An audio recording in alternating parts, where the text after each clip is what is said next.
Health outcomes. Changes due to interventions.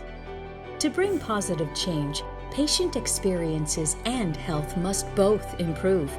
Healthcare costs must be lowered, and clinician and staff burnout has to end. But our problems are big.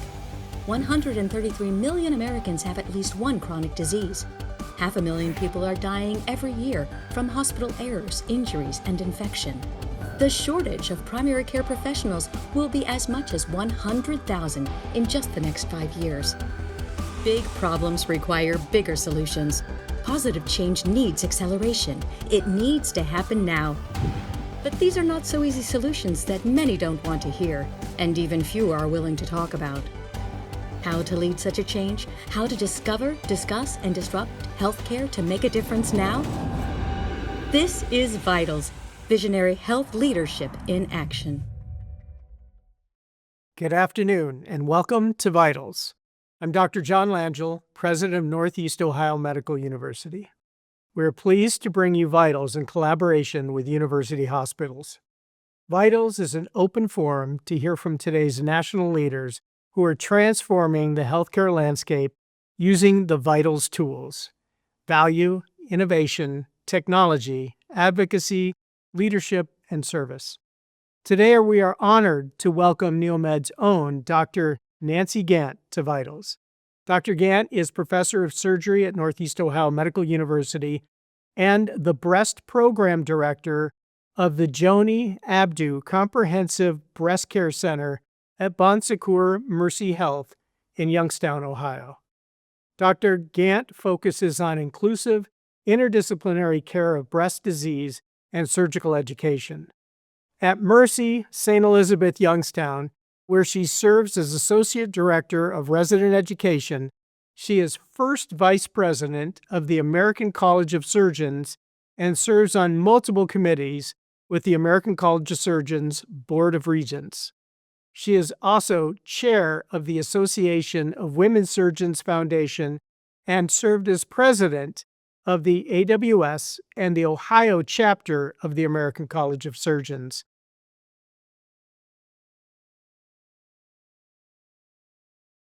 Thank you for that wonderful introduction. I'm Dr. Nancy Gantt. I'm currently a breast surgeon in Northeast Ohio at Mercy St. Elizabeth Health Center.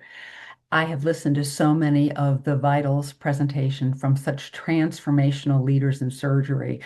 I've been pretty intimidated myself, and what I'd really like to talk about today is how leadership roles that affect significant change can be achieved right in your backyard by joining organizations that coalesce with your personal mission. I have no conflicts of interest with the current presentation. So I want to tell you a little bit about myself. I'm a Chicago native. I went to University of Illinois at Champaign-Urbana. I had a tremendous undergraduate education, followed by a unique experience attending medical school at the University of Chicago. I matched at the University of Pittsburgh hospitals and clinics for my categorical surgical residency, thinking that I was going to be a non-cardiac thoracic or a transplant surgeon. I met this really cute guy at a scrub sink, and he lured me back to Youngstown, where he wanted to start an orthopedic practice with his brother and subsequently a second brother. So we ended up in Ohio, St. Elizabeth Health Center, way back when it was nothing compared to the huge facility that it is now. It was intimidating. I was the only woman surgeon in Youngstown, Ohio. I was the only physician in my family, and I had married into a very prominent medical family, very prominent in the town of Youngstown. I was trying to start a family. I had PTSD from my residency. It had been grueling, really 80-hour work days, not 80-hour work weeks. And I was in a unique position. I encountered so many things that I was not prepared for. And that's when the Association of Women Surgeons came into my life. I had gone to a couple of meetings when I had been a resident, but the Association of Women Surgeons, whose key phrase is engage, empower, excel, was there for me when I really needed them, for leadership, for networking, for coaching, for personal and professional advice. And it was just the right organization at the right time that met my needs. So I became engaged. And that's what you do when you find your tribe. I chaired committees, I advanced through the leadership, and I eventually became president. And in that role, I learned a lot, budgeting, dealing with management organizations, and especially bringing women up to join me in the leadership roles, which is my absolute favorite thing to do, is bringing others up and showing them that they too can be transformational leaders. In my president-elect year, I took the American College of Surgeons as Leaders course, which really helped me crystallize my skills and what I still needed to do to be the leader I wanted to be. I have to admit that in the OR, when I have ultimate responsibility for my patients, I try to be a democratic leader, but I am occasionally autocratic. Um, I have to be. It's my responsibility and everything does have to go right. But there is a lot of coaching of residents, medical students, and even the staff. When I'm out of the OR, but still, clinical, I try to be a servant leader, really engaging. My team does everything for me, and I really want to do everything I can for them. In the non-clinical realm, I really hope to be a transformational leader that's very inspiring. Although I tend to be in a position where I still do need to keep my finger on the pulse of what's going on because I am in charge. Because most of the organizations that I lead now are voluntary organizations, I think it's really important to give back, to make people feel that they are getting something more out of being in the organization than just the results of their work, that they are improving themselves and moving up in their career and professional development.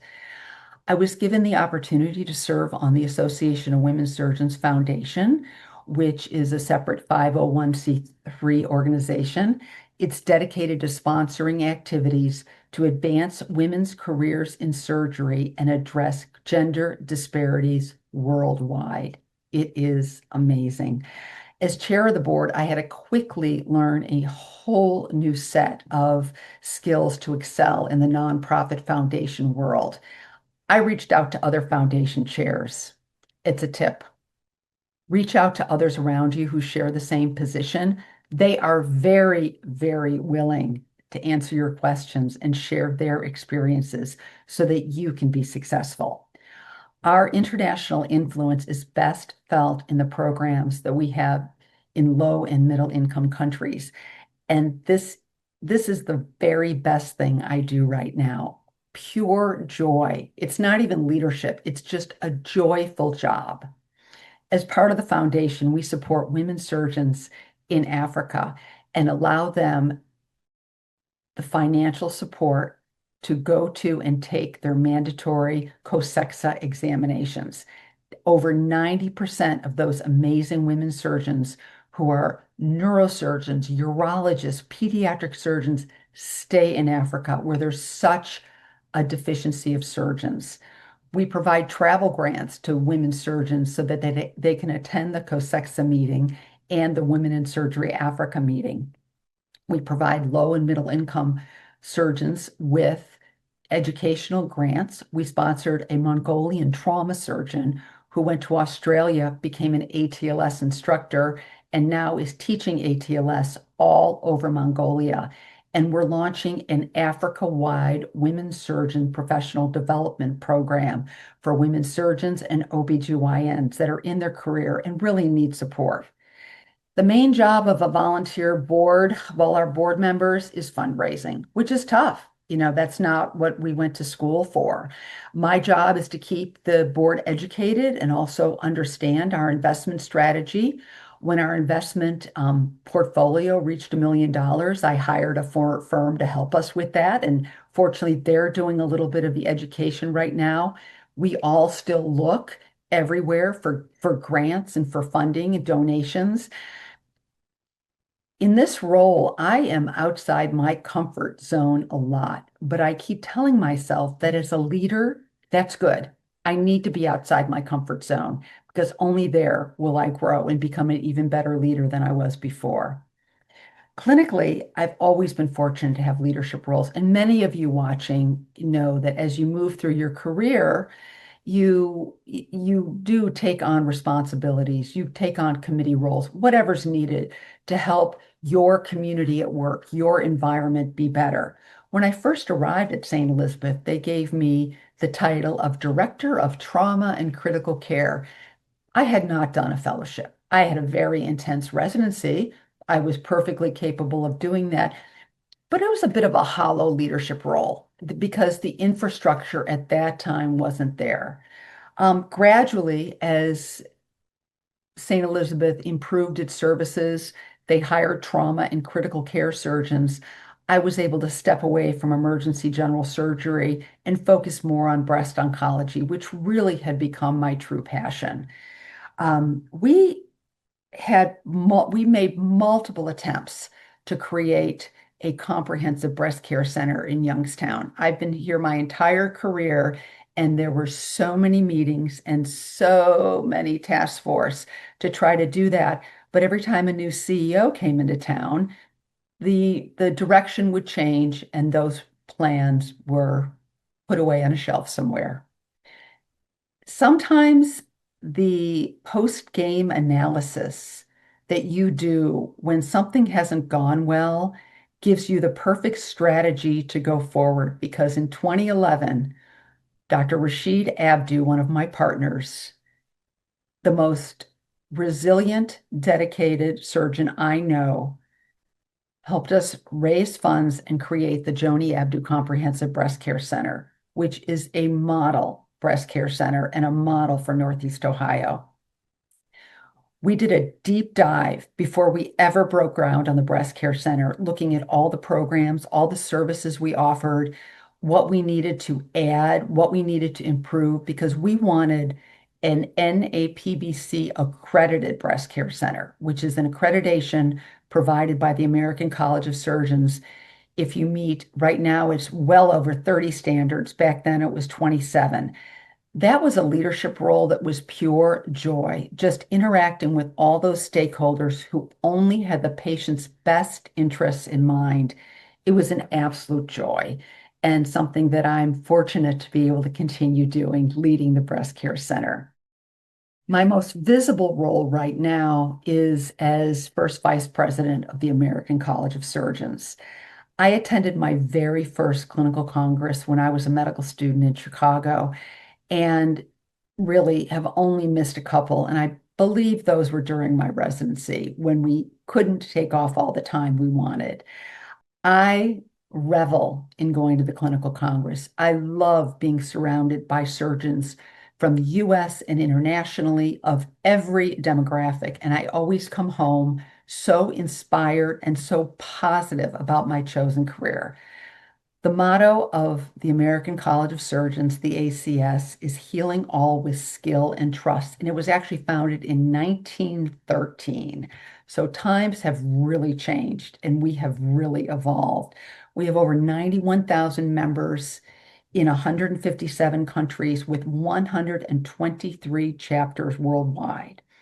The tenets of the ACS, the main pillars, are advocacy, education, and quality. And that's intermixed with networking and collaboration. These are my tenets. This is my instruction manual for life as far as my career. I joined the Ohio chapter of the American College of Surgeons right after I moved to Youngstown, and then was privileged to serve on the Committee on Medical Student Education for 11 years, rising to vice chair. It was incredible to participate in the 3-day medical student program every year at the Clinical Congress and be on the stage as a woman leader in surgery. Many of the medical students in attendance didn't even have a woman surgeon at their home institution. So it was a wonderful role to be in. In 2009, I joined the Ohio chapter as the AWS liaison and really found a home there. A great group of surgeons who only wanted best for the patients in Ohio. And our surgical patients in Ohio are very diverse, just like every city in Ohio.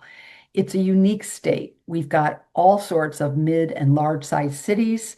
We have Appalachia, we have rural areas, intense urban areas.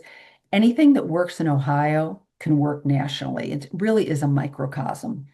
Um, I ascended to the presidency of the Ohio chapter at about the same time that I was president of the Association with Women Surgeons. My husband really thought I was absolutely crazy at that time. Um, but it was a very positive experience, even though we were changing administrators for both organizations for different reasons. You learn so much when things don't go smoothly as a leader, and you are resilient enough to get through those and keep your organization going.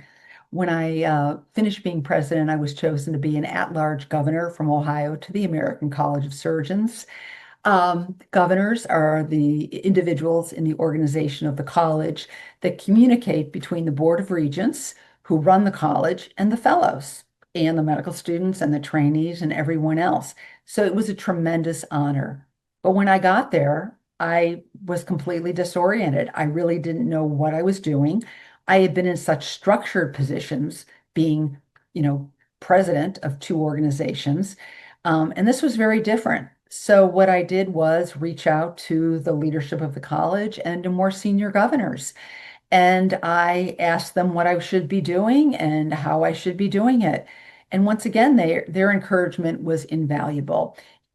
People are very, very open to giving you advice, to offering suggestions, especially when you're in need. So I got involved with multiple projects. I moved up through the college leadership and became vice chair of the Board of Governors. And in 2020, I chaired the diversity pillar, our DEI pillar, which dealt with everything that was going on in 2020 and 2021. Difficult times. We had an anti-racism committee for the Board of Regents, and they rolled out over 25 initiatives. And I recruited 27 governors and 3 members of both the Resident and Associate Society and the Young Fellows Association. And we rolled out all the initiatives and built the infrastructure for the diversity efforts of the American College of Surgeons. Fortunately, I'm still involved in those efforts, and I'm very proud of everything that we've done. A year ago, I received the news that I was going to be the vice president of the college, which was absolutely overwhelming. It's such an honor. The leadership of the college is stereotypically held by individuals from huge academic centers, from Hopkins and Harvard and Duke and Stanford. And here I was, Mercy St. Elizabeth, Youngstown, Ohio, proudly representing Neomed on the national stage every time I go out and give a presentation. And even better, the current president is Dr. Beth Sutton, who has been in private practice general surgery in West Texas her entire career. So as the vice president, I not only sit in the boardroom with the Board of Regents, and they listen to me, but I also am the ambassador for the college, and I go out to chapters and other organizations. So prior to being installed, I really tried to reflect on what I could accomplish in this role. How could I be a transformational leader? What could I do that would make a difference? So when I'm in that Board of Regents room or on a Zoom, I feel that I represent community surgeons, surgeons in Ohio, and women surgeons. And I make sure that those issues are not forgotten, that they are on the table. When I go out nationally and internationally, I really represent the college, and I also represent women in surgery, which is really important, especially when I go to places like South Korea, where women have really been marginalized professionally. When I come back from my visits to chapters and organizations, I bring back information and I make sure that the regents hear it so they know what the concerns are in the trenches, among the trainees, among the rural and underserved surgeons, those that take care of our underserved populations. So I'm pretty happy in my role and what I've been able to do with it. An area that the college is very active in, that I've received a lot of training in, and I encourage all of my trainees to get involved in, is advocacy. And I put up this slide just to say that advocacy is not just a Washington, D.C. thing. Advocacy can be actually a lot more effective in your community and locally, particularly in your state. People are scared of advocacy. They don't know what it means. They think only specific people advocate, when really the dictionary definition is pleading or defending a cause with steadfast support. We do that every day. We do that for our patients. We do that for our residents. We do that for our team. So advocacy, nothing to be scared of. There are a lot of myths, but it's not necessarily political. Advocates don't march in the streets and protest. It's not just for professionals. Absolutely not. We're much better at it than the professionals, and definitely not just for lawyers. It does matter, and it doesn't necessarily take really any time away from everything else you do. I've received training. I've been fortunate about advocacy. The American College of Surgeons has a leadership and advocacy summit every spring where we receive training in leadership, training in advocacy, and then make visits to the Hill and meet one-on-one with our legislators and representative. It was very exciting this year to meet our two new senators who are both first-term senators. We're the only state with that. It was absolutely terrific. At the state level, the OSMA and the Ohio chapter of the ACS work together to sort through all the legislation that's being proposed. It is wonderful to work collaboratively. In 2022, we were extremely successful at getting a bill passed through letter writing, through personal testimony of surgeons and radiologists, that mandated that insurance companies in Ohio needed to financially cover enhanced breast imaging for those patients that required it, those at high risk, those with dense breasts. This was a great win. We were thrilled, and it really put us on a great team going forward of finding legislation that we would be able to be effective on.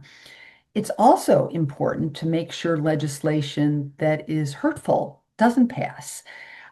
Way back in 2014, there was a Cleveland legislator who, with every good intention, wanted to pass a bill with his mom's name on it that mandated breast reconstruction after breast surgery.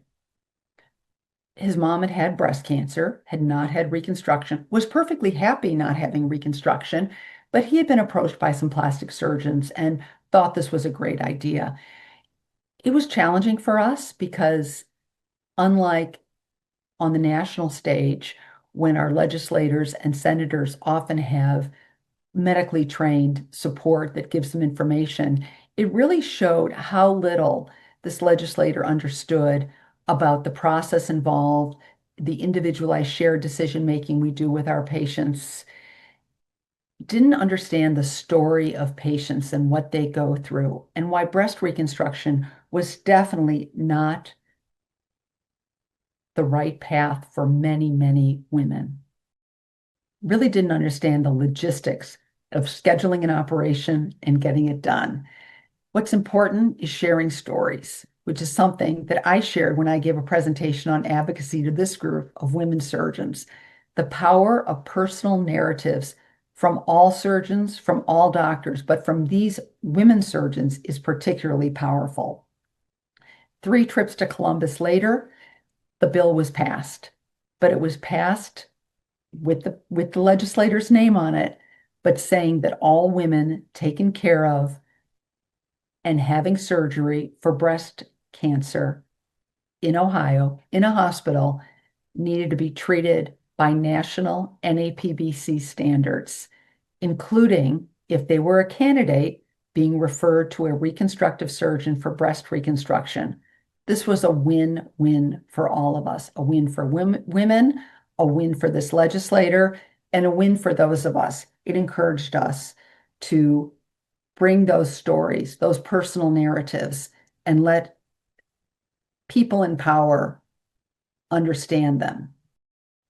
I always say that surgeons are Olympic athletes, but I think that all physicians are superheroes like this group here. We have superpowers because we have stories, we have medical information, and we've got a megaphone, and we shouldn't be afraid to use that, particularly when it comes to surgery. Our responsibility to safeguard patient care is paramount, and that work does not halt as we step outside the hospital.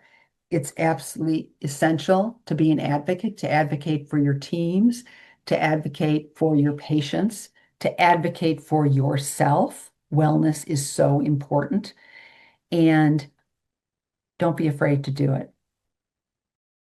Surgical education has been a pillar of my career, which I've been committed to since I was a medical student. As a resident at UPMC, we had one woman resident a year. We won't even discuss how or why that happened, but that when I was there, that was the rule. And I realized how important it was to not just be a role model surgeon for my medical students, but to be a role model woman surgeon, to make sure they understood that a woman could be a surgeon and be as successful being a surgeon as anyone else. Neomed has been a real partner for me in my educational journey. I started as clerkship director at Mercy shortly after I got there and was clerkship director for almost 20 years. During that time, I read like crazy. I networked with all sorts of surgical educators through the Society for Surgical Education, which is completely focused on medical student and some resident education in surgery. I took the American College of Surgeons, Surgeons as Educators course in 2007, which really solidified my foundation as a surgical educator and allowed me to move forward and teach and make sure that effective and appropriate methods of education were being used for our residents, our medical students, anyone else that came across this threshold of our hospital and our operating room. When the American College of Surgeons Division of Education realized how committed I was to education, doors opened for me there, and I was allowed to participate in multiple major projects, including the M4 Intern Preparedness course or boot camp, the M3 Standardized Surgical Curriculum. I recorded online modules that are available for medical students free of charge to review online on surgical topics. And I also did a cognitive simulation course geared toward fourth-year surgical residents. So my enthusiasm paid off, and the prep that I did within organizations that I loved, like Neomed and like Association for Surgical Education, really allowed me to be transformational and create products that go out and help educate our students and our residents. I was elected to become a fellow of the Academy of Master Surgeons Educators of the ACS a couple of years ago, and that's been another wonderful platform to engage with programmatic change as far as ongoing competency and especially the role of senior surgeons in being mentors and educators. So, in conclusion, thank you so much for allowing me to be with you today and share a little bit of my reminiscing and my thoughts about how it's so easy, relatively speaking, to become a transformational leader when you are in an organization that shares your values, that shares your personal mission statement, and allows you to take advantage of offerings to build your leadership skill set. You can do this in your own backyard. A dear friend of mine, Dr. Julie Freischlag, when she became chair of surgery, the first woman chair of surgery at Johns Hopkins, she said, "Grow where you're planted," which has been a motto of mine for a very long time. So thank you so much. I'm ready for questions. Thank you so much, Dr. Gantt, and thank you so much for quite an inspirational and informative discussion. I have a question considering a lot of our audience are medical students. How can medical students and residents obtain those leadership skills? Because what you were talking about in many facets were leadership classes that you were able to get when you started your career. So, what advice would you give to med students? What can they do now to start getting those skills? Well, especially at Neomed, there is an emphasis on training leaders. That comes right from our president, right from the top. And also our dean, Dr. Bassand, is a incredible leader in his field of surgery. So joining organizations that are interesting to you, right? Don't join something just for joining, but if there's a specialty that appeals to you, if there's an aspect of surgery or healthcare that appeals, join that organization, engage, get on committees, involve yourself in projects, and take advantage of any leadership courses or offerings that are available at your site. In addition, find a mentor who's a leader, right? And it might not be a lifelong commitment to that mentor, but find someone whose leadership skills you admire and schedule a meeting. Have a conversation. Ask them for book suggestions. Email me for book suggestions. I can just take a picture of my library shelf. But there's so much out there as far as identifying what your skill set is, figuring out what type of leader you want to be. And so much of it, as I talked about, depends on your context, right? So I'm a completely different person in the operating room. I'm a very different leader there because I have to be than I am in the office setting or when I'm in any of my voluntary organization leadership positions.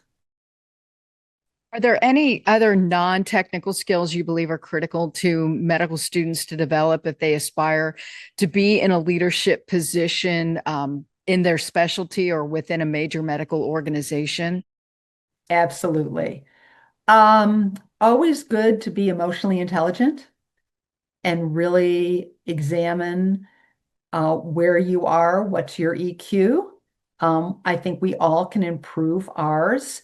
Controlling how we react is essential, but also your team skills, right? Your team building skills. Help that will help you in a leadership role, but it's just going to help you in becoming the very best physician you can be. We're all parts of teams. My team is so important to me. I was such an advocate for them, especially during COVID, to make sure that they were all going to be safe. I had multiple team members of childbearing age, so I was very concerned for them and where they ended up. I also didn't want anyone's career path to be interrupted if they were put off into doing something completely different than their much more professional role as an advanced practice nurse or an RN in my practice. So, the team skills and emotional intelligence are two that just pop immediately into my mind as overall skills that are going to help you in life, but will also help define your leadership roles.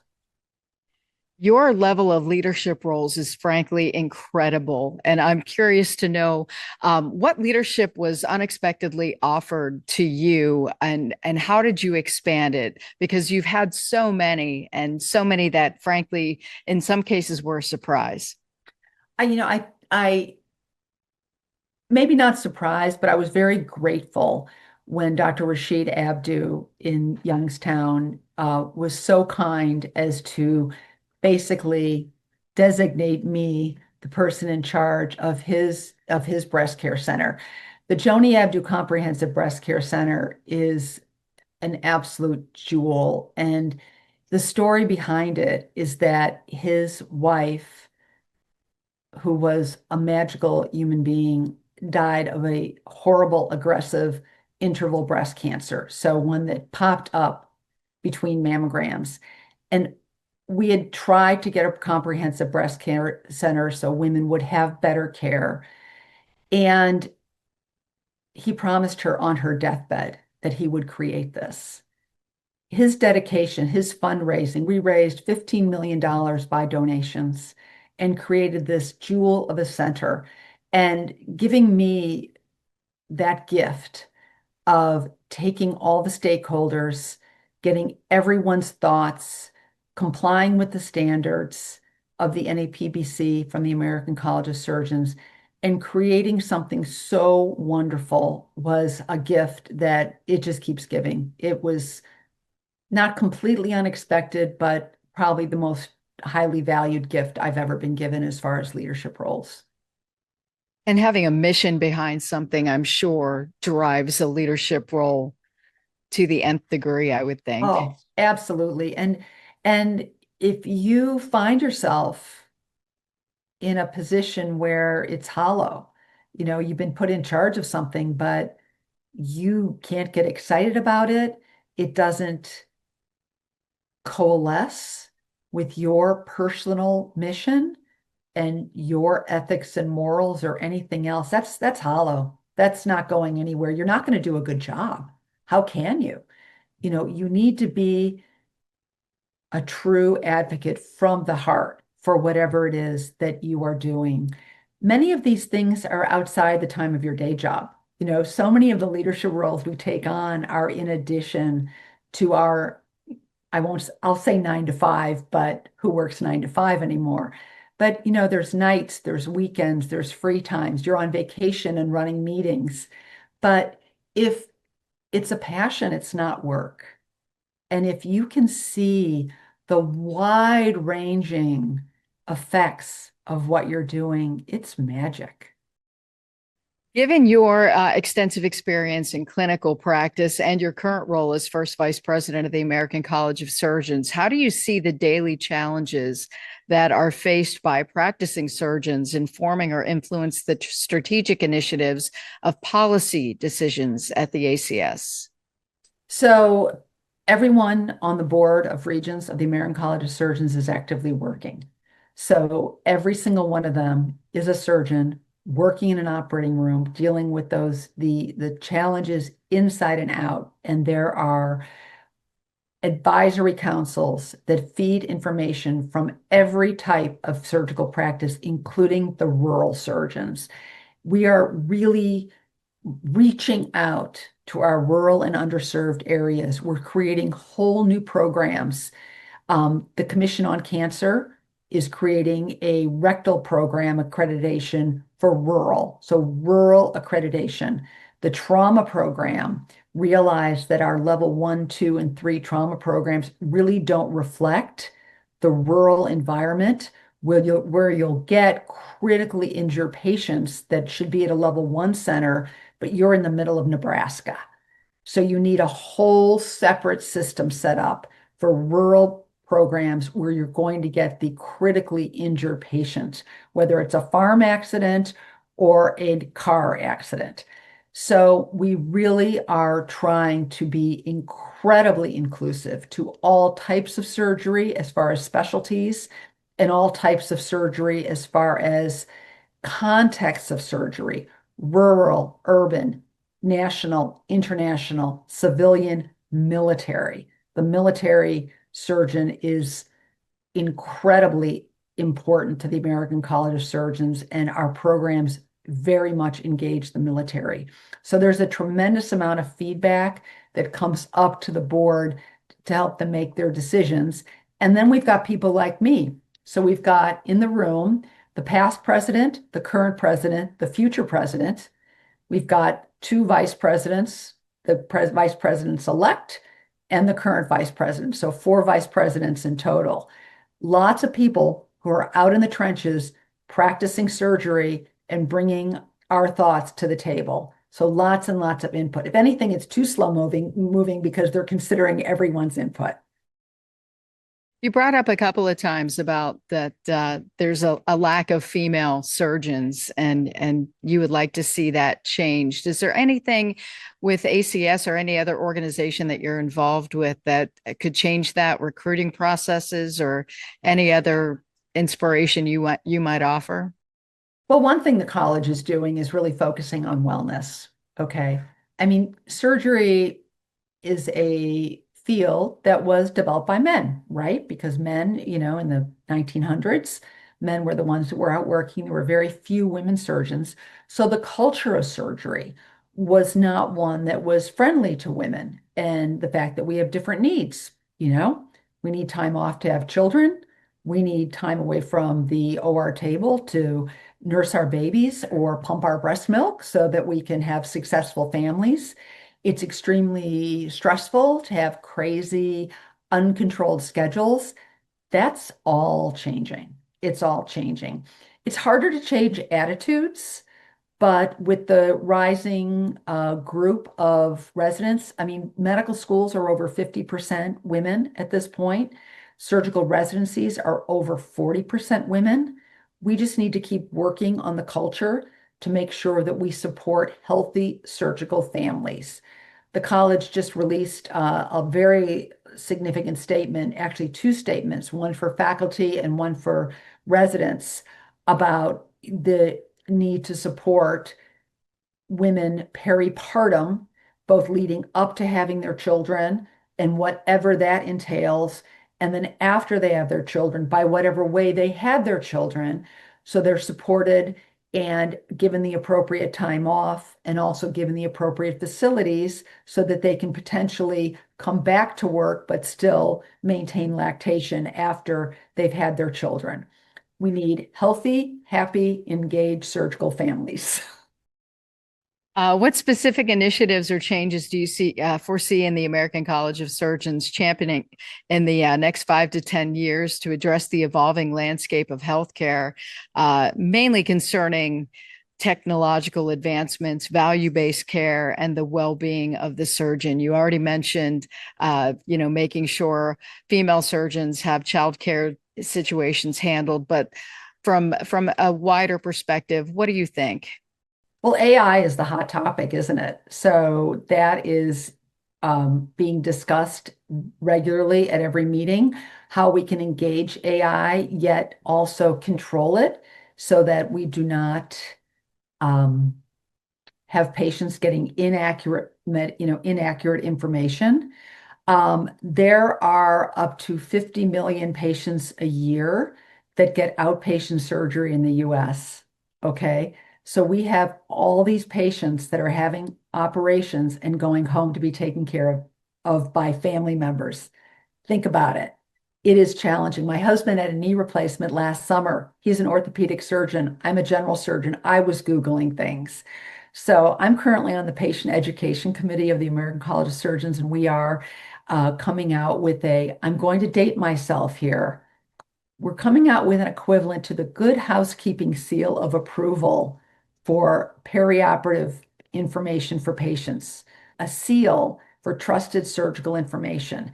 And that way, patients will be able to find accurate medication without the confabulation and errors that we see whenever we use ChatGPT or any of the other AI platforms. Private equity involvement in healthcare is a huge problem. It is raising costs, it's decreasing access. Locally in our neighborhood, we've had a hospital in Warren close because it had been owned by an investment company that went bankrupt, and that has provided a real impetus to me and to our new senator, Senator Bernie Moreno, who was aghast at this and asked questions immediately when our delegation visited him in Washington. It is a problem when non-healthcare individuals who do not have the patient's best interests in mind get involved with healthcare. So that's something that's also discussed, and how we can make our hospitals strong enough so and our physician practices so private equity doesn't take them over. We're also looking at expanding all of our quality programs. The college has been in quality programs for well over 100 years, mainly the Commission on Cancer and the Committee on Trauma and the NISWIP, which is a program which looks at your risk and your quality.